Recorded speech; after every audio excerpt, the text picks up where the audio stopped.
everyone, welcome back to Sunny Life channel. Thank you so much guys for tuning in. I'm here to update you of what is going to happen on Uzalo from the 29th to the 3rd of July 2020. On Monday, Mamlambo slips from Godfather's grip. Sibonelo reveals that he's taking 2 wives. Fikile wrestles conflicting emotions about her pregnancy. On Tuesday, the Khanyile boys avenge their father. Mazaza backs Kapsile into a tight corner. Fikile is bitter with Sbu for not having a solid plan for their future. On Wednesday, Tulani and Godfather indulge in their newfound assets. Njeza rejects Bonelo's lobola. Fikile regrets staying with Sbu. On Thursday, Nkunzi and Mangcobo slowly feels the world closing in on them. Sibonelo shocks everyone by agreeing to a ridiculous amount of lobola.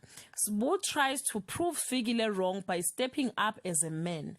On Friday, a desperate Nkunzi enlists Zeketelo's help. Mazaza's sudden change in lifestyle makes Nomcebo suspicious that she is hiding something. Fikile finally lets the cat out of the bag.